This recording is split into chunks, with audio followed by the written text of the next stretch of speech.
But, you know, it's, I mean, you don't cut a ton of weight. I mean, you used to fight not at 50, at 55. 70. I was a ton of weight, a ton of water weight because my body fat. I lived a different life. There, very strict diet for like, I had to, once I turned like 25, 26, I had to have like proper notice, like 9 weeks notice to get myself in shape, to come in on fight week at like 174, to drop down to 156. And right around like 172, 173, I was 5% body fat already. So it was just straight water, and it was fucking torturous.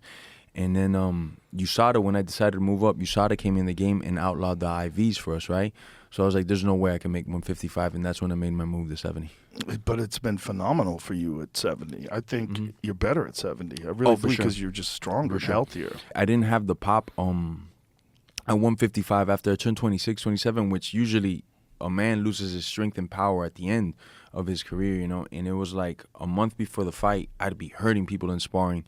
As I got nearer to the fight, I didn't have that electricity, that pop, pop, you know? Right. So I really started to like, man, fuck, you know, it's something I'm going to have to do, and it was in the back of my mind.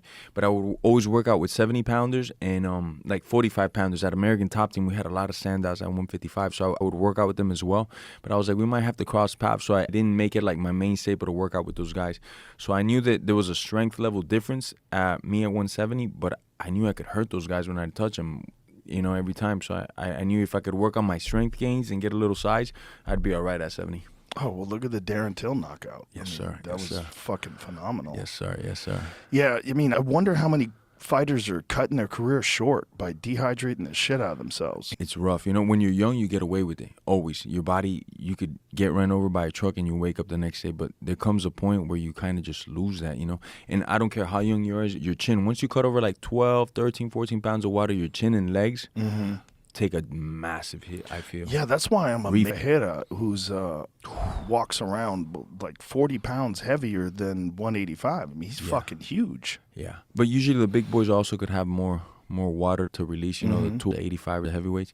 But yeah, that guy's massive. I've seen pictures of him off season. I'm like, holy smokes. He looks like a fucking small heavyweight at times. When he gets into the octagon at 185, you can't believe he ever weighed 185. Yeah. He's so fucking big. Yeah. It's a giant advantage, but I wonder how long he can do that. He's like 34 now, you know. Yeah. I wonder how long his body's going to allow him to dehydrate the shit out of himself like that. It catches up, I think, man. Yeah, well, he's already talked about going to 205. Nice.